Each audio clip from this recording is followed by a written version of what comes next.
Kita lihat GAC Nikel itu 100% dimiliki oleh PT Antam. Di GAC Nikel yang kami sebut sebagai political exposed person atau orang-orang yang terpapar secara politik itu adalah salah satu namanya adalah Sabtono Aji. Duduk di komisaris di GAC Nikel dan dia merupakan staf khusus Kepala BIN. Yang kedua adalah Ahmad Fahrul Rozi. Kami melakukan investigasi kemana perginya hasil nikel dari Raja Ampat. Nikel dari PT GAC itu ke IWIP. Jadi ke Wedawai Industrial Park yang ada di Halmahera Tengah. Di IWIP situ PT Tiangsang adalah salah satu pemegang saham utama dari IWIP dan juga telah mendirikan perusahaan patungan Yusan Nickel Indonesia bersama grup Huayo. Ini memproduksi komponen baterai untuk kendaraan listrik di Indonesia. PT Huayo juga memasuk nikel ke dalam rantai pasokan baterai yang terkait dengan sejumlah produsen kendaraan listrik utama termasuk Toyota, Honda, Nissan, Hyundai, BMW, Mercedes, Tesla, dan BYD. Pulau GAC. Nah, ini yang tidak dicabut. Ini juga bisa dikonfirmasi bahwa temuan-temuan yang kami lakukan itu dibilang juga hoax gitu ya, tapi ini adalah fakta-fakta kami ke lapangan. Jadi pemegang konsesi saat ini adalah PT Antam. Pemegang saham mayoritasnya adalah Mind ID yang 99% sahamnya dimiliki oleh Danantara. Jadi baru dibeli oleh Danantara ketika Danantara itu di setup Presiden Prabowo. Dan yang paling penting, PT Antam dimiliki publik termasuk diantaranya dana pensiun pemerintah Norwegia memiliki saham di PT Antam. Kita perlu sampaikan juga bahwa Norwegia salah satu negara yang mengumumkan negara yang berkomitmen terhadap nol deforestasi dan memiliki komitmen lainnya terhadap lingkungan. Tapi dia juga menaruh sahamnya di PT Antam. Lagi-lagi Kompas tahun 2002 ini melaporkan kekhawatiran warga penambang nikel terdampak terhadap kualitas air. Jadi nanti kita akan lihat gitu ya. Jadi Kompas pernah mengupas juga. Jadi ini kalau lihat gambar ini limpasan airnya gitu ya. Yang di tahun 2002 gitu. Nanti di sini ya. Jadi ini kami temukan faktanya ini foto Kompas gitu yang kemudian sudah diliput sebelumnya tahun 2002 di Pulau GAC. Dan kawan-kawan bisa lihat limpasan air yang ada di sini. Jadi bisa mengklarifikasi misalnya Pak Gubernur datang ke sana, Pak Menteri SD datang ke sana, lautnya bersih. Ini pernah terjadi limpasan dan bahkan dibilang hoax gitu ya. Nah, ini temuan kami yang terakhir juga. Ini adalah pembangunan di sebelah. Kalau di sini nanti dilihat ya. Jadi kami ngambil dari semua pulau itu, kami ngambil sudut-sudut fotonya, gambarnya. Dan yang paling bawah, mungkin yang penting juga bagi KLH, Kementerian Lingkungan Hidup, karena ini ada foto yang kami temukan, karang-karang yang mulai hancur, itu di wilayah sekitar Pulau GAC. Dan ini yang penting bahwa menurut KLH itu adalah temuan kasat mata, tapi jika kita menyelam ke dalam, itu bisa kelihatan. Baik, nah ini di dalam laporan kami ini juga kami mengambil yang namanya political exposed person, karena political exposed person ini bagian dari konflik kepentingan. Jadi kami pernah membuat satu jurnal yang menyebutkan bahwa persoalan yang paling penting dari oligarki hari ini atau instrumen yang mereka menggunakan itu adalah political exposed person, di mana konflik kepentingannya itu yang muncul saat ini. Nah, PT Antam ini kita lihat bahwa PT Antam GAC Nikel itu 100% dimiliki oleh PT Antam. Di GAC Nikel yang kami sebut sebagai political exposed person atau orang-orang yang terpapar secara politik itu adalah salah satu namanya adalah Sabtono Aji atau dia komisaris, duduk di komisaris di GAC Nikel dan dia merupakan staf khusus Kepala BIN. Jadi di sini akan ada terjadi konflik kepentingan. Yang kedua adalah Ahmad Fahrul Rozi. Dia adalah komisaris di PT GAC dan dia adalah pembina di PBNU. Dan kita ketahui kita pernah bahkan masyarakat publik juga pernah dihebohkan dengan ormas yang mendapatkan izin-izin tambang. Nah, di PT Antam ini kami juga menemukan satu, politically exposed person namanya Bambang Sunarwibowo. Dia adalah komisaris dan mantan sekretaris utama BIN. Jadi Badan Intelijen Nasional yang seharusnya memerankan fungsinya untuk melakukan, kerja-kerja intelijen itu sudah juga masuk di dalam, komisaris, PT Antam. Nah, PT Antam ini adalah dimiliki oleh MindID. MindID, 65% dimiliki oleh MindID dan di situ kami menemukan nama Fuad Bawasir. Dia merupakan komisaris utama dan dia sempat menjadi TKN, Prabowo, Gibran. Di sini juga ada nama Grace Natalia Luisa, komisaris di PT MindID dan dia adalah pendiri PSI dan juga menjadi bagian dari TKN Prabowo Gibran. Nah, yang MindID ini kemudian 99% itu dimiliki oleh Danantara. Danantara yang kita ketahui baru saja,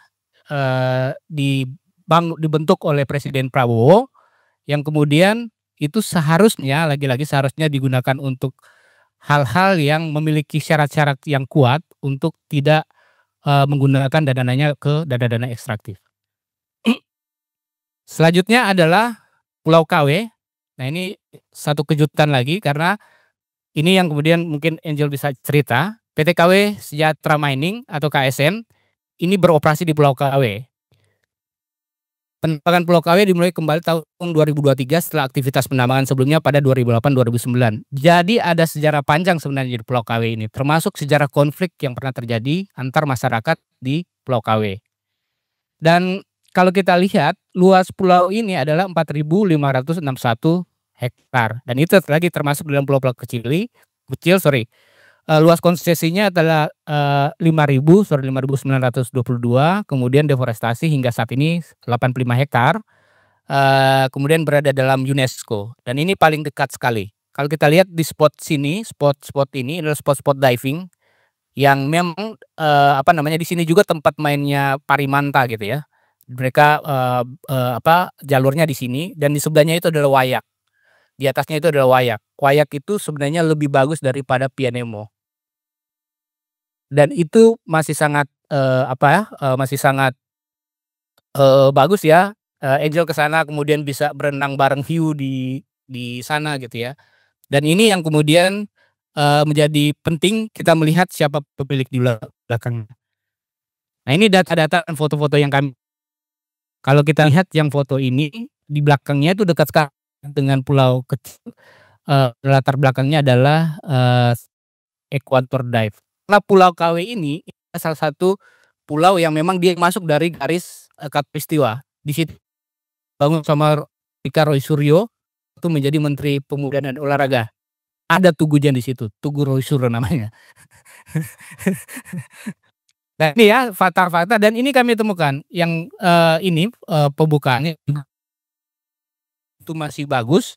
Di sebelahnya lagi ini udah ada limpasan-limpasan yang memang itulah karena satu hari sebelum itu hujan di sana dan limpasan-limpasan ini ketika kami datang di sana pagi-pagi, dan datang di sana, datang yang kedua ini yang kemudian ada Angel, nanti mungkin Angel cerita kita dikejar-kejar di pulau ini. Nah, political exposed person yang kami temukan dalam, PT KW Sejahtera Mining. Jadi, PT KSM ada nama Freddy Numberi. Freddy Numberi adalah direktur utama PT KSM. Dia mantan Menteri KKP dan mantan Menteri Perhubungan. Kemudian ada juga yang kami lihat ada nama Nono Sampono. Dia purnawirawan, TNI Angkatan Laut.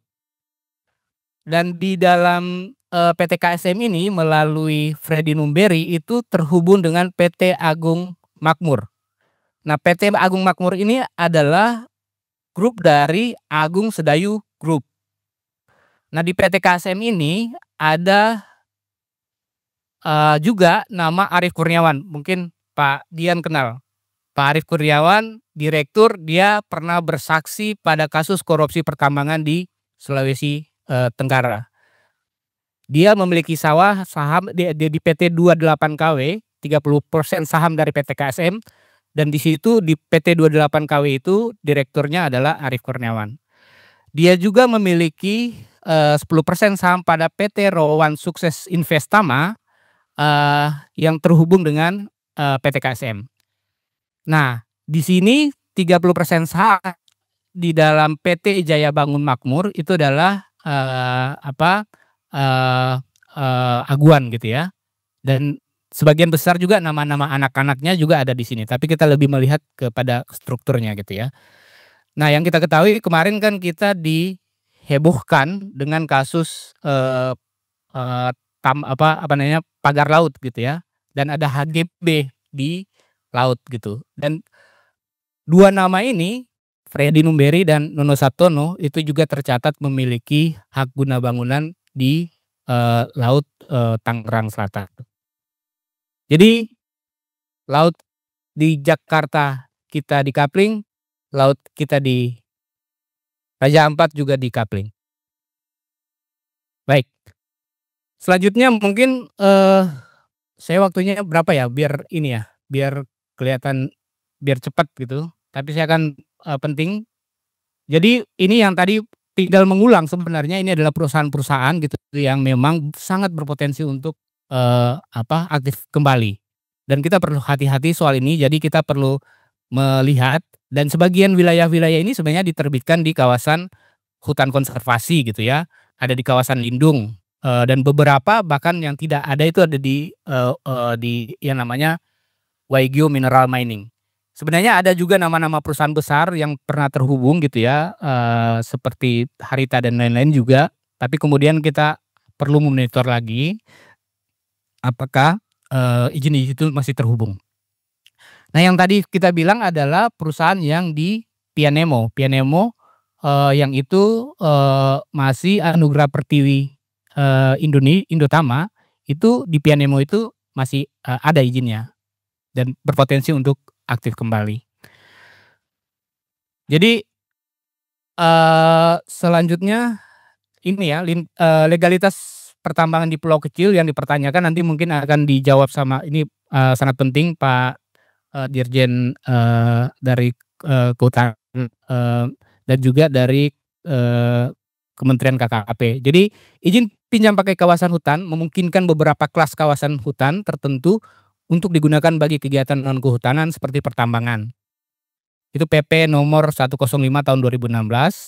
Kemudian proses IPPKH telah beralih menjadi isinya namanya hampir serupa, yaitu PPKH, Perizinan Pemanfaatan Kawasan Hutan, yang diatur dalam Peraturan Pemerintah nomor 23 tahun 2021. Peraturan Pemerintah Pengganti Undang-Undang Perpu nomor 1 tahun 2004 yang memberikan pengecualian kepada 13 perusahaan termasuk PT GAK melalui Kepres nomor 3 tahun 2023. Jadi Kepres zamannya Megawati itu kemudian diperbaiki pada zamannya Jokowi. Dan konteksnya adalah untuk mempermudah industri mobil listrik. Jadi kalau kita ketahui ini bisa kita masuk di PT GAK. PT GAK itu adalah perusahaan yang sudah lama mendapatkan izin dan mendapatkan kontrak karya ke-7 di tahun 98 dan diterbitkan sama Presiden Soeharto. Tapi setelah itu muncullah Undang-Undang Kehutanan tahun 99. Yang kemudian sebagian besar wilayah itu dijadikan kawasan lindung. Sejak zaman Gus Dur, kawasan Raja Ampat itu dijadikan kawasan lindung. Dan kemudian Presiden Megawati merubah Perpu. Dan itu sempat heboh karena kemudian 13 perusahaan itu adalah perusahaan asing, termasuk BSP Blitten yang juga pemilik GAK Nikel. Nah, di sini sebenarnya juga ada klausul bahwa hutan lindung itu boleh ditambang tapi underground mining. Nah, kemudian keluarlah Perpres yang dikeluarkan sama Megawati yang menyebutkan 13 nama perusahaan itu yang bisa melakukan pertambangan di hutan lindung. Dan itu tadi dirubah sama Presiden Jokowi. Nah, ini menjadi sangat penting, status Pulau GAK itu masih hutan lindung. Nah, dengan statusnya hutan lindung itu perlu ada prinsip kehati-hatian. Nah, dengan tidak dicabutnya PT GAK, Apakah ini akan menunggu sampai sama dengan Pulau Manuran yang saya sampaikan tadi? Ini yang perlu kita pertanyakan lagi. Baik, ini dalam konteks kehutanan, kemudian dalam konteks perikanan misalnya Undang-Undang Nomor 27 tahun 2007 dan juga, tahun 2014 gitu ya, karena sebenarnya di tahun 2007 itu udah jelas gitu, tentang pengelolaan wilayah pesisir mendefinisikan pulau kecil sebagai pulau dengan luas kurang dari 2.000 kilometer persegi. Ada Kepres yang mengatur itu tentang rencana tata ruang kawasan strategis nasional kawasan konservasi Raja Ampat juga sudah mengatur itu. Yang paling penting adalah putusan MK nomor 35 tahun 2023 yang memperkuat sebenarnya penambangan di wilayah pesisir dan pulau kecil dilarang karena dapat menyebabkan kerusakan yang tidak dapat dipulihkan atau irreversible dan melanggar prinsip pencegahan bahaya lingkungan serta keadilan antar generasi. Ini menjadi sangat penting, keadilan antar generasi, karena kemudian tindakan hari ini itu akan berdampak pada generasi ke depan. Permen tentang penata usahaan pemanfaatan pulau-pulau kecil dan perairan di sekitarnya dapat dalam rangka penanaman modal asing dan rekomendasi kemanfaatan pulau-pulau kecil. Ini panjang banget permennya kayak judul skripsi bahkan. Jadi dengan luas di bawah 100 kilometer persegi. Jadi ada tabel-tabel datanya. Jadi perusahaan-perusahaan yang ada di situ sudah dikategorikan nggak boleh ditambang gitu. Bahkan surat Kementerian KKP kepada Kementerian Lingkungan Hidup, mungkin Pak Januar juga bisa, ini pada tahun 2002 yang tidak dibalas. Jadi surat yang tidak berbalas. Ketika kami konfirmasi memang tidak dibalas. Sebenarnya KKP sudah mengirimkan berdasarkan lampiran itu terkait dengan aktivitas penambangan PT KW, KSM ya. KKP sudah mengirimkan tapi tidak kemudian menjawab, mempertanyakan proses-proses pemberian izin pelepasan kawasan hutan di PT KSM. Ini menjadi sangat penting. Jadi lagi-lagi ya, PT GAK ini juga bagian dari pulau-pulau kecil dan kita mempertanyakan aturan-aturan ini apakah juga diterapkan di situ.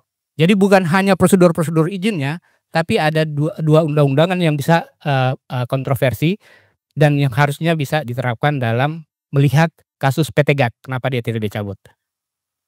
Baik, ini mungkin terakhir, tapi kami melihat kemana perginya nikel Raja Ampat. Kita ketahui bahwa hilirisasi termasuk transisi energi itu perlu dilakukan karena krisis iklim. Nikel kemudian menjadi booming ketika isu terkait dengan mobil listrik ini mengemuka dan kami menemukan deforestasi dari tambang nikel sejak dari mulai naik itu sekitar tahun 2016 sampai sekarang.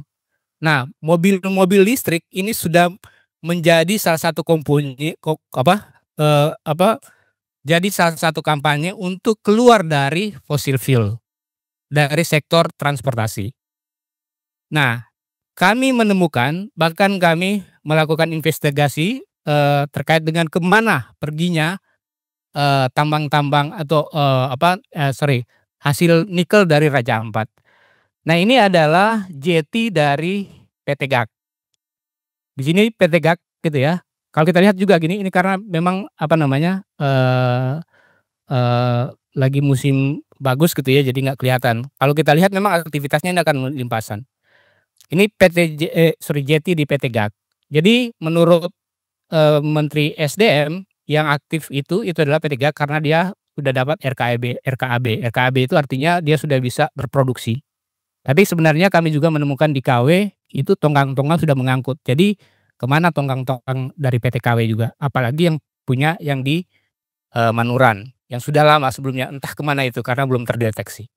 Tapi pada kita ngomong sama PT GAK, jadi kami menemukan bahwa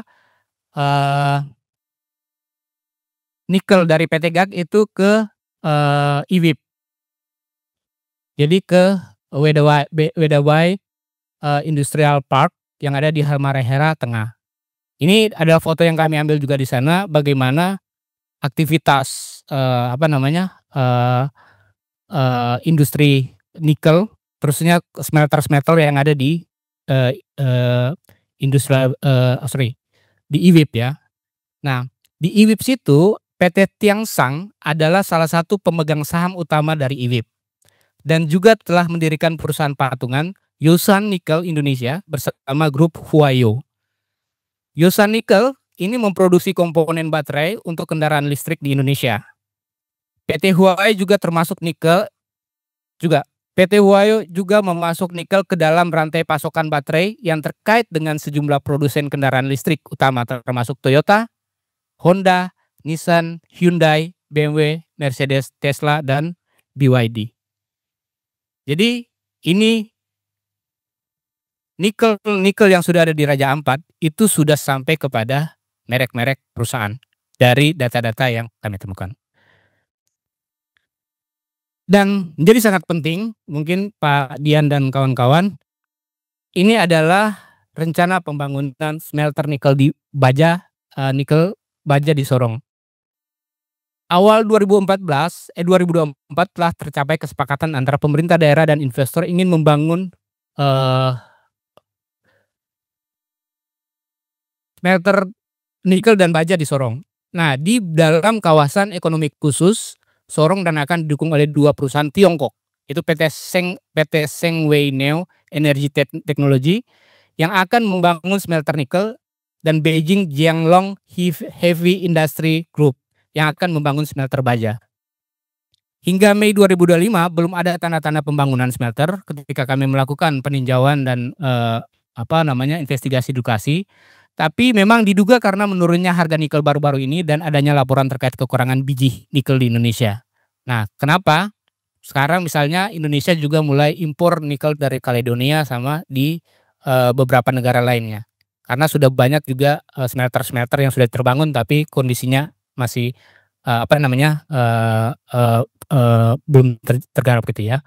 Nah, ini menjadi sangat penting ketika Pak Menteri ESDM mengatakan terkait dengan ada beberapa aspirasi terkait dengan tambang di Papua, khususnya di Raja Ampat, mereka ingin ada smelternya di sana. Jadi dia mengatakan seolah-olah ini adalah keinginan orang Papua untuk membangun nikel di smelter di Raja Ampat. Nah, ini yang kemudian mendorong kalau kemudian dibangun smelter di Sorong, sudah dipastikan ini Raja Ampat itu akan dibuka, akan diaktifkan yang 16 izin-izin itu. Karena dari mana dia akan mendapatkan sumbernya kalau dia tidak mengambil yang paling dekat. Dan yang paling penting sebenarnya di wilayah Raja Ampat itu adalah wilayah usaha pertambangan, di mana nikel-nikel di sana itu adalah nikel yang kualitasnya paling bagus. Nah, sehingga penting kami menyampaikan soal pembangunan smelter di Sorong. Nah, ini tuntutan dan